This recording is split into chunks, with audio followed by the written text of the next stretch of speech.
Hi, my name is Ginger Annis, Veteran Service Officer for Alexander County. Did you know there are approximately 850 World War II servicemen and women passing away each day? Each of these service personnel have a story about friendships, families, experiences, and achievements. The Veterans Service Office, in cooperation with the Alexander County Government Channel, will be hosting, in a series, several short stories shared by these courageous veterans. So sit back and enjoy our history, our heroes.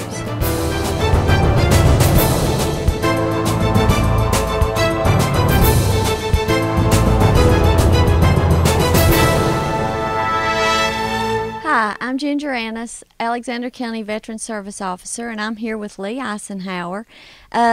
Mr. Icenhour, tell me a little bit about yourself. Well, just as with my dad, I'm originally from Alexander County. Grew up here. When I left home shortly after high school, joined the Air Force, and served in the Air Force for 20 years. So you retired from the Air Force? I did retire from the Air Force. Okay, so you were a volunteer to join the Air Force, right? I was. I've often asked my mom and dad if they love me so much, why did they send me away? But I did volunteer. It was a good experience, I'm sure. Were you married prior to going in the service? I was not. Okay. And what year did you get out? 2007. I left home in 1983 and came back in 2007. What was your highest rank? 04, Major. And where did you go to basic training? Colorado Springs. They have a special school there.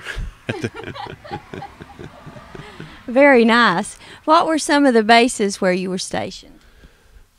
I attended pilot training, Columbus Air Force Base, Mississippi, Castle Air Force Base, California, Barksdale Air Force Base, Louisiana, McGuire Air Force Base, New Jersey, Ramstein Air Base, Germany, MacDill Air Force Base, Tampa, Florida, and I retired from Ramstein Air Base in Germany.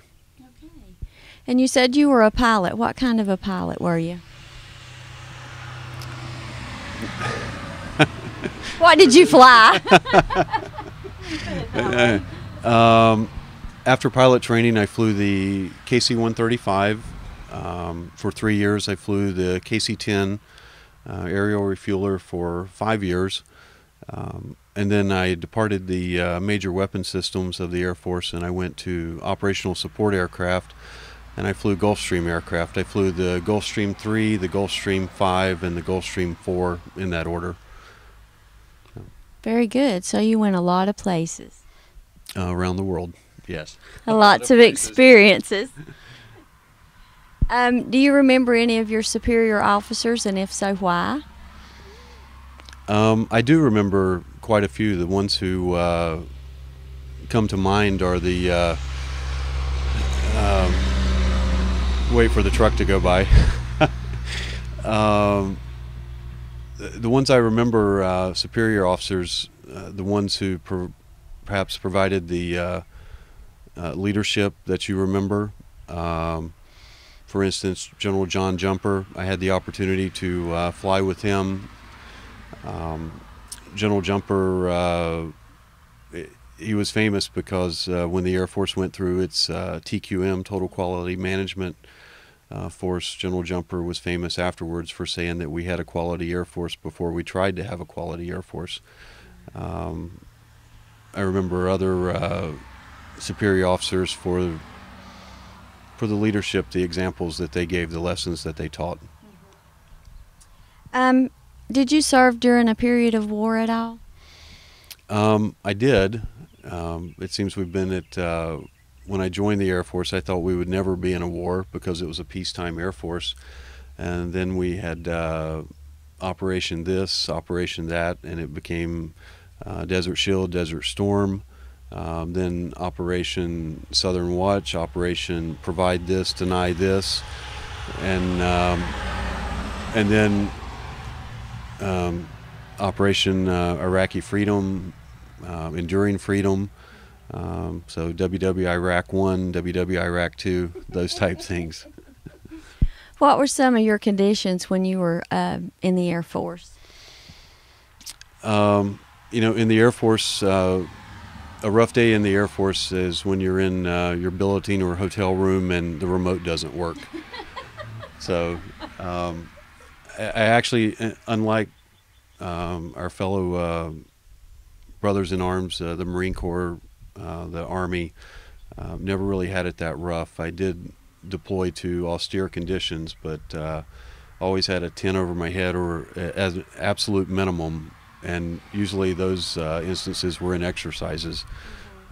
When I actually deployed, it was either in a tent or a hard billet, so not that rough. Okay. How did you handle being away from home? And I'm assuming that you didn't do a lot of traveling beforehand, but how did you handle just being away from home and family? That was rough. It really was. When I was in school in Colorado, I stayed so busy that Sundays were the only days I had time to think about being away, and so there were days of homesickness and probably tears in my eyes. Lots of phone calls, but lots of encouragement from the family and from friends. So it's even when I go away today, it's not easy. You know, there's a lot to miss in Alexander County. When you were in the Air Force, did faith play a part in your service? It did, probably at different times to varying degrees. I wish I could say that I was. I grew up at Friendship Lutheran Church, going to church every Sunday, and not always in the Air Force have I had that opportunity. But I think your faith is strongest when you're the furthest from home. So when you're in a quote-unquote war-torn area or a deployed situation, I think you rely a little bit more heavily on faith. And then there's a great expression that God is my co-pilot, and there are times when I think someone has been watching out for us. What did you do for fun during your leave or during your downtime? Well, just about it. Just about every leave I had, I came home. That's what people from Alexander County do. They come home.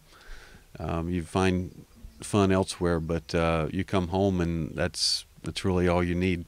Right. Did you receive any awards or medals or decorations for your time in service? I did, but nothing specific. You know, if you stay in the military long enough, eventually you're the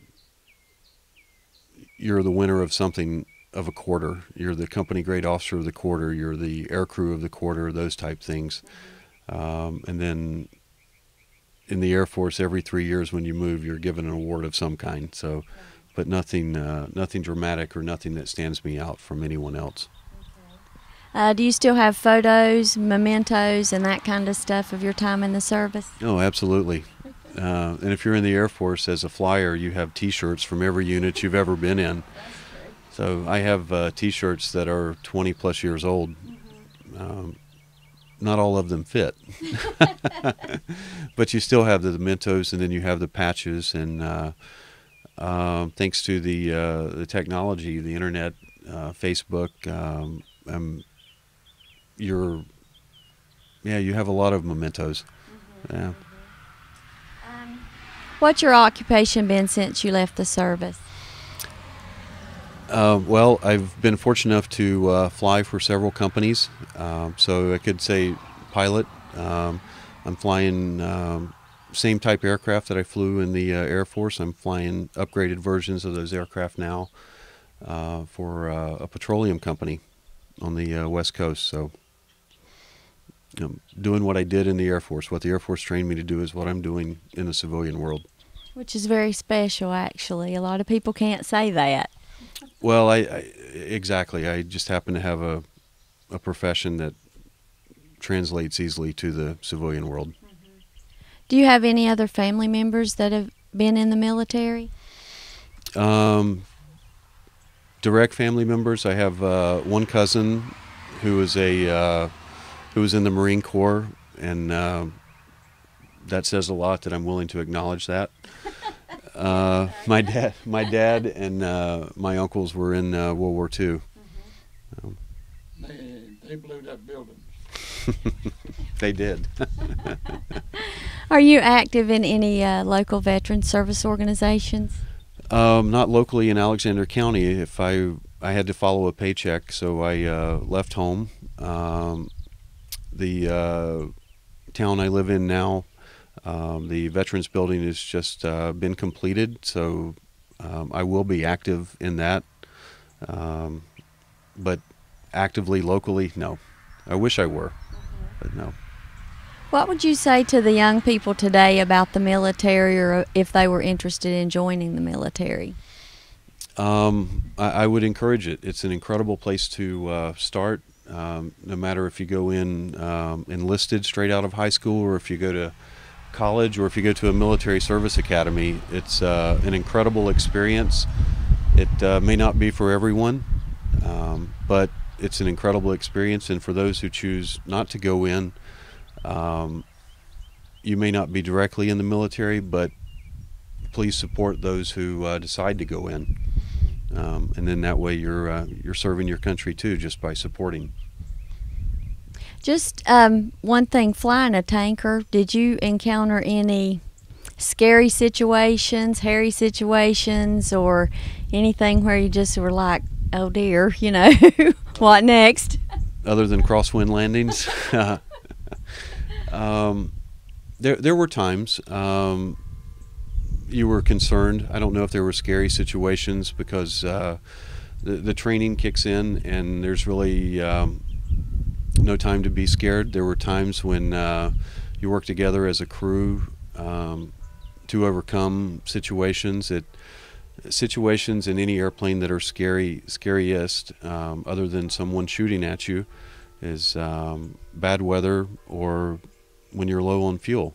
And if you have bad weather and you are low on fuel, those are the situations you're concerned with the most. But no, nothing that stands out. I was very fortunate. I always flew with incredible, the other crew members I flew with were incredibly professional, and a lot of the, in the KC-10, a lot of the flight engineers I flew with prevented me from putting us in bad situations. So how many members of a crew was on a plane at a time when you were flying?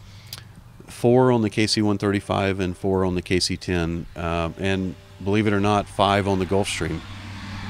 So interesting. Yeah. Well, do you have anything else you'd like to share? No, for anyone watching this, please support the military and support veteran services.